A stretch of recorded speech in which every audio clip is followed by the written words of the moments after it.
Shri A.K. മാഷ്റഫ്. Sir, കേരളത്തിൻ്റെ സാമ്പത്തിക രംഗം തകർന്നിരിക്കുകയാണ്. നമുക്കൊക്കെ അറിയാവുന്ന കാര്യമാണ്. VGFുമായി ബന്ധപ്പെട്ട് ചർച്ചകൾ 2015 മുതൽ നടക്കുകയാണ്. ഈ സർക്കാർ അധികാരത്തിൽ വന്ന് ഏകദേശം 9 വർഷമാകുന്നു. 9 വർഷമായിട്ടും VGF കേരളത്തിന് അവകാശപ്പെട്ട ഉമ്മൻചാണ്ടി സർക്കാർ അതിനുവേണ്ടി ഉറപ്പ് നൽകിയ VGF വാങ്ങിക്കൊടുക്കാത്തത് എന്തുകൊണ്ടാണ്? ഇതിൻ്റെ നഷ്ടം നമ്മുടെ കേരളത്തിനല്ലേ, കേരള ജനതക്കല്ലേ? Yes minister.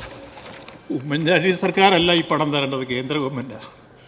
അപ്പോൾ കേന്ദ്രം ഈ കാര്യത്തിൽ നമുക്ക് അർഹതപ്പെട്ട VGF തരേണ്ടത് തരാതിരിക്കുന്നതിനെ സംബന്ധിച്ചാണ് ബഹുമാനപ്പെട്ട മുഖ്യമന്ത്രി കേന്ദ്ര ധനമന്ത്രിക്കും അതേപോലെ തന്നെ ബഹുമാനപ്പെട്ട പ്രധാനമന്ത്രിക്കും കത്തയക്കുകയുണ്ടായി.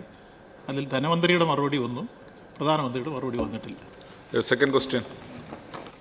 Yes minister. ഈ കേന്ദ്ര ബജറ്റിലും വിഴിഞ്ഞം പദ്ധതിയെക്കുറിച്ച് കേന്ദ്ര സർക്കാർ ഒന്നും പറയുന്നില്ല. തമിഴ്നാട്ടിലെ VOC തൂത്തുക്കുടി തുറമുഖത്തെ ഔട്ടർ ഹാർബർ പദ്ധതി പോലുള്ള മറ്റ് പദ്ധതികൾക്ക് കേന്ദ്രം സമാനമായ നിബന്ധനകൾ ഏർപ്പെടുത്തിയിട്ടില്ലെന്നിരിക്കെ വിഴിഞ്ഞം തുറമുഖ പദ്ധതിക്ക് നിബന്ധനകൾ ഏർപ്പെടുത്തുന്നതിലെ വിവേചനം സർക്കാർ കേന്ദ്രത്തിൻ്റെ ശ്രദ്ധയിൽപ്പെടുത്തിയിട്ടുണ്ടോ?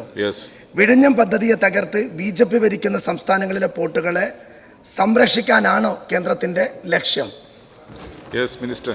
കേന്ദ്രത്തിൻ്റെ ഈ വിവേചനാപരമായ സമീപനം ഇതിനോടകം തന്നെ കേന്ദ്രത്തിൻ്റെ മുമ്പിൽ ശ്രദ്ധയിൽപ്പെടുത്തുകയും ഒപ്പം കേന്ദ്രത്തിൽ പോയി സമരം ചെയ്യുകയും എല്ലാ അർത്ഥത്തിലും നമ്മുടെ പ്രതിഷേധം ഉയർത്തിക്കൊണ്ടുവരികയും ചെയ്യും. അത്തരം ഘട്ടങ്ങളിലൊക്കെ എല്ലാവരും യോജിക്കണമെന്ന് നമ്മൾ അഭ്യർത്ഥിച്ചു. UDF അതിനോട് സഹകരിക്കേണ്ടതാണ്.